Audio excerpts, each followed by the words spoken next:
एक दिन महाप्रभु जगन्नाथ जी बैठे थे तो भगवान के परम भक्त श्री माधवदास जी पहुंचे भीतर, दर्शन कर रहे थे। तो भक्त तो पहचान जाते हैं कि ठाकुर जी का मुख मुरझा रहा है, थोड़े उदास लग रहे हैं। माधवदास जी बोले, जय जय, आज आप इतने उदास क्यों लग रहे हैं? इतने संकट कष्ट में आप क्यों हैं? जगन्नाथ जी बोले, हमारा मन नहीं लग रहा। बोले, क्यों नहीं लग रहा? बोले, हम पूरी उड़ीसा में विराजमान तो हो गए, खूब बढ़िया चकाचक यहां पे पाते हैं दाल भात महाप्रसाद, लेकिन बचपन में जो हम लीला करते थे वो सब यहां नहीं कर पा रहे। बोले, क्या नहीं हो रहा? बोले, चोरी नहीं कर पा रहे, हम चोरी करने का मन हो रहा। माधवदास जी बोले, धीरे बोलो, जगन्नाथ बोलते हैं लोग आपको। क्या बोलते हैं? जगन्नाथ। पूरे विश्व की रक्षा करने वाले को जगन्नाथ कहते हैं। नाथ का मतलब रक्षक। और आप जो यहां पे ऐसी अभी चोरी वोरी करने की बात कर रहे हो। ठाकुर जी बोले, भले ही हमारा नाम जगन्नाथ हो गया, ऊपर स्वभाव कैसे छूटे? स्वभाव तो वही है हमारा। बहुत मन हो रहा है चोरी करने का। माधवदास जी बोले, तो फिर चले जाइए, क्यों, किसने रोका आपको?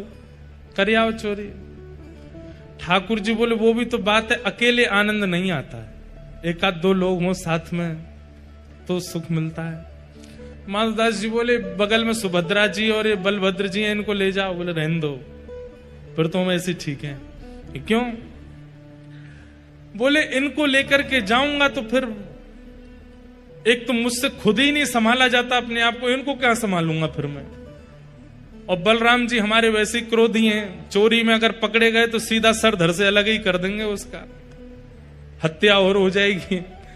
और बल्कि बलराम जी तो ऐसे हैं, मैंने अगर इनसे कह दी कि चोरी करने जाना है तो पहले तो मुझे ही चार सुनाएंगे, और नेक शर्म ना आवे, इतना बड़ो है गो, भगवान बन गो, सब तो आके प्रणाम करें, फिर वो चोरी करनो ना छोड़ रहो, चार तो मुझे सुनाएंगे। और फिर उसके बाद चोरी करने का मन बना भी दूंगा तो बलभद्र जी बड़ देव हैं, इनको बड़े देवता माना जाता है। ये जगन्नाथ जी यहाँ पे कहते हैं कि जगन्नाथ जी अगर कोई काम पूरा नहीं कर रहे हो तो बलभद्र जी से कह दो, और ऐसा कह के कह दो कि जगन्नाथ जी देख लो हमारी सुन नहीं रहे, हे दाऊ दादा देख लो ये हमारी बात मान नहीं रहे, आपका काम उसी समय हो जाएगा। वो बड़े देव हैं। बोले, अगर मैंने इनसे कह दी कि मुझे चोरी करनी है तो बलराम जी पूरी जगन्नाथपुरी को बुला लेंगे और सबसे कहेंगे, हमारो लाला चोरी करने आएगा, व्यवस्था करो। ऐसी चोरी की क्या, फिर हमको सुख तो मिलेगा नहीं। बेचारे वहां जहां हम चोरी करने जाएंगे सब बेचारे कहें, लाला चोरी कर लो, आ जाओ हमारे घर, आ जाओ चोरी कर लो। दाऊ दादा के हल से इतना डरेंगे सब, हमको सुख नहीं मिलेगा। माधवदास जी बोले, तो फिर अब चोर कहां से लाऊं आपके लिए? किसको लेके आऊं? किसके साथ जाओगे चोरी करने? तो जगन्नाथ जी मंद मंद मुस्का के बोले, तुम बढ़िया हो, तुम चलो, तुम साथ दो तो हम कर लेंगे। माधवदास जी बोले, वयोवृद्ध शरीर है मेरा, शमशान बस कुछ ही दिन दूर रह गया है मुझसे, हाथ पांव में लकड़ियां, ये हाथ कांपते हैं, पैर कांपते हैं, क्या वयोवृद्ध बूढ़े आदमी के संग क्या चोरी करोगे आप?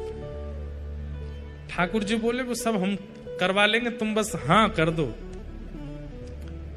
माधवदास जी बोले, नियम तो बता दो, हमने कभी चोरी करी नहीं, हमको पता नहीं है। तो जगन्नाथ जी बोले, सबसे पहला नियम। बोले, क्या? फुर्ती रखनी है, लेकिन फुर्ती में आवाज नहीं करनी है।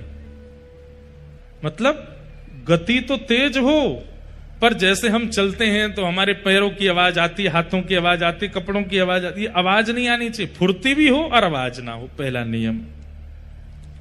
और दूसरी बात, पलके नहीं झपकनी, नेत्र खोल कर रखने, कान खोल के रखने, ध्यान रखना कहीं से कोई आ नहीं जाए। बोले, अच्छा, और कोई नियम? बोले, ये दो तुम निभा लेना, बाकी मैं संभाल लूंगा, चलो। माधवदास जी बोले, कहां जाएंगे चोरी करने? कौन गोपी, यहां कौन गोपी के यहां जाओगे? बोले, गोपी भोपी के यहां नहीं जाएंगे। तो बोले, ये जो राजा हैं जगन्नाथपुरी के, इनके बगीचा में खूब सुंदर सुंदर कटहल होते हैं, और देखो ये हम हमारे लिए भोग लगाने भेजते नहीं है, हमको कटहल खाने का मन कर रहा है, कटहल की चोरी करके आएंगे। माधवदास जी बोले इतना सब कुछ करने की क्या आवश्यकता है, हम राजा जी को पत्र भेज देते हैं, कठेल भिजवा देंगे, कल कठेल ही कठेल पाना, आप चोरी करने का। अरे माधवदास फिर तुम वही बात कर रहे हो, तुम कठेल मंगाओ, चलो कह दो राजा से कल एक कठेल भेजे।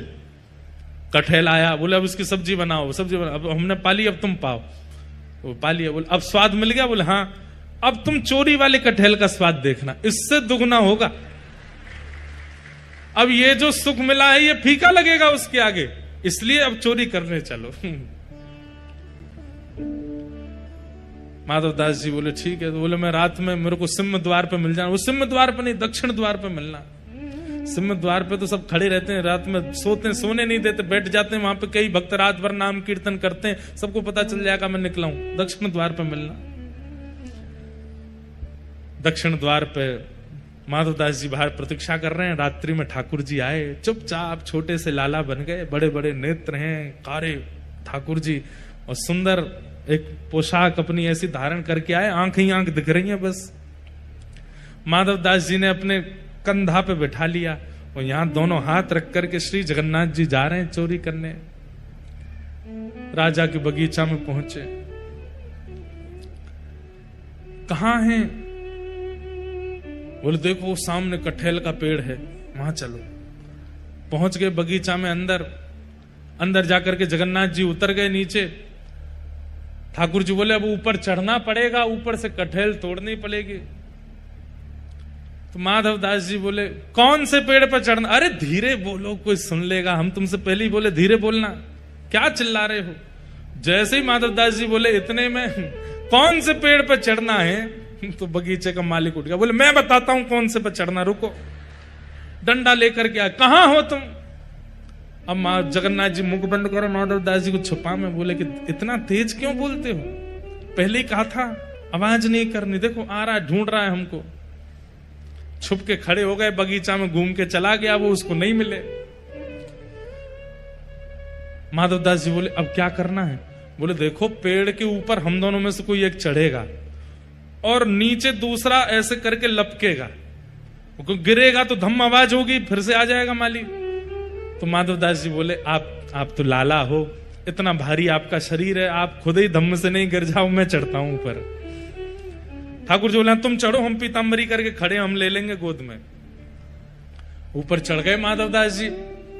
अब कटहल लेकर के अब माधवदास जी ऊपर से चिल्ला के पूछ रहे कौन सा तू, जे वाला कि वो वाला? ठाकुर जी बोले मरे खड़ो रहे ऊपर ही। इतने में ही बगीचा वाला बोले मैं बताता हूं कौन सा। ठाकुर जी तो वहां से भाज गए। अब ऊपर से माधवदास जी कटहल गिर रहे नीचे, धम्म।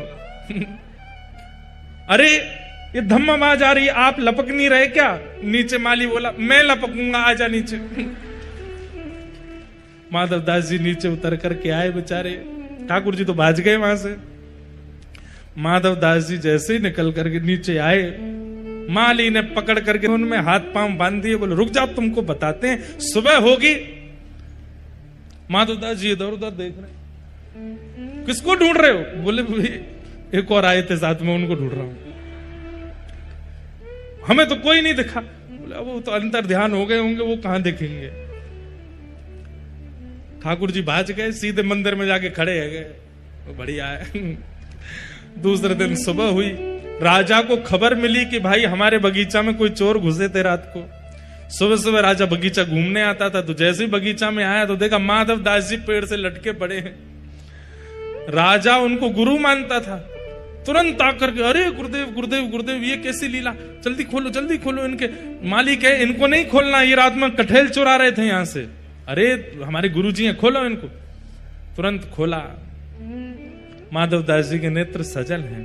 राजा बोले भगवान गुरुदेव ये कैसा कौतुक, आप मुझे बोल देते, मैं आपने परसों भी तो मंगवाया तो मैंने कटहल भिजवाया, आप और इच्छा थी तो मैं और भिजवा देता। माधवदास जी बोले हमारा शरीर देख करके तुमको लगता है कि हम कटहल खाते होंगे? हमारे अंग में कहीं भी आपको ऐसे लक्षण दिखते हैं? हमारी जीवा इतनी चटोरी होगी कि हमको कटहल की इच्छा हो? तो बोले हमारी जगन्नाथपुरी में सबसे चटोरे कौन है? बोले कौन है? बोले सबसे ज्यादा स्वादिगर एक ही है, महाप्रभु जगन्नाथ। उनकी इच्छा हो रही थी कि कि भैया बहुत बड़े है गए, हमने चोरी नहीं करी, तो चोरी करने के लिए आपके बगीचे में आए थे, कटहल की चुराई करने के लिए हमको ऊपर चढ़ाया, सबरी बात बताई और बोले वो तो भाग गए, इसने हमको पकड़ लिया। राजा के नेत्र सजल हो गए, चरणों में गिर गए, बोले मैं कितना बड़ा भाग्यशाली हूं, महाप्रभु जगन्नाथ मेरे बगीचे पर चोरी करने आए। और उसी दिन पूरा बगीचा महाप्रभु जगन्नाथ जी के ही नाम कर दिया। बोले अब ये महाप्रभु जी का ही है, अभी हमारा नहीं है, अब यहां जो भी सामग्री सब महाप्रभु जी की। माधवदास जी बेचारे स्नान ध्यान करके निकले, समुद्र प्रणाम करने जाते थे रोज भोर में। जैसे ही समुद्र प्रणाम करने गए, सोई दूर देखा कालिया ठाकुर ऐसे ऐसे चलते आ रहे हैं। माधवदास जी बोले बहुत बढ़िया, भाज गए थे रात को? बोले हम तो नहीं भाजे, तुम चिल्ला क्यों रहे थे ऊपर पेड़ पे से? तो बोले तो तुम्हारी इच्छा पूरी हो गई, चोरी करनी है, चोरी करनी है, एक कटहल हाथ नहीं पड़ा आपके। बोले अब क्या करें? बोले चिंता नहीं करो, आप तो भाज गए थे, पर हम देखो रात में पिटे बंधे पूरा बगीचा आपके नाम करवा के आ गए, लो अब जाओ खूब प्रेम से कटहल पाओ। ठाकुर जी बोले माधव मन की मन में ही रह गई। बोले क्या चोरी भाई? नहीं। बोले तुम्हारे हाथ जोड़े हैं, तुम खुद ही देख लेना कब करनी है। तो आज भी जगन्नाथ महाप्रभु की इच्छा पूरी भई नहीं है चोरी करवे की। है कोई अगर तो करो ऐसी व्यवस्था कि कभी महाप्रभु जी आवे और चोरी कर ले जाएं आपके घर से कछु।